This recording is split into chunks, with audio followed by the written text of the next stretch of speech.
Gepleyer Azatlyk Radiosu. Hormatly dinleyijiler, eferde sizi bilen men Hudaýberdi Hally. Habarlar gündeligimizi dowam etdirýäris.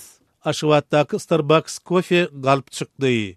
Aşgabatda ýakynda dünýä belli Starbucks kofe ady bilen açylan kofehananyň galypdygy, onuň esasy merkezi kärhana bilen hiç hili ilteşiginiň ýokdugy dogrusyny maglumatlar peýda boldy.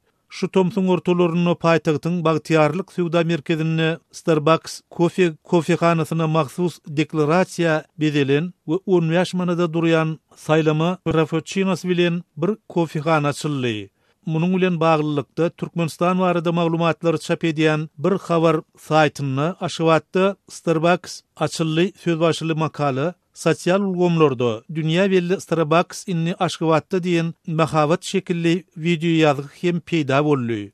Emma Euronews neşri Aşgabatda açylan kofehananyň resmi Starbucks kofe bilen hiç hili ilteşiginiň ýokdugyny anyklandygyny ýazýar.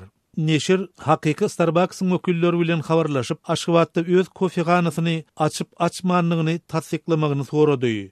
Men biziň Starbucks'ın Türkmenistanda hiç hili dukanynyň ýokdugyny tasdiklaýaryn diýip kärhananyň media boýunça wekili Jamie Riley Euronews neşirine aýdypdyr. Bundan başga Starbucks'ın dünýäniň 70 ýurdundaky 24 000den gowrak dukanlaryny görkezýän tilsimatdy. Kärhananyň Türkmenistanda nähilidir bir kofehanasy görkezilmeýär.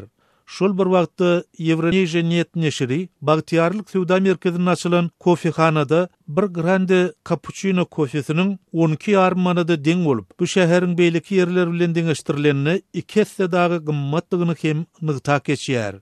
Euronews Türkmenistanyň ýaly ýapyk ykdysadyýetde döwletiň goltugusy bolmazdan telekeçilik etmegiň tas mümkin däldigini belläp, galyp Starbucks kofehanasynyň eýesiniň kimdigi baradaky soragy da ortatýar. Azatlyk Radiosu bagtyarlyk sowda merkezi bilen habarlaşyp, ol ýerde Starbucks kofe ady bilen açylan kofehananyň eýeçiligi we ýokarda beýan edilenler barada nähilidir bir maglumat almak synanyşyklary netije bermedi.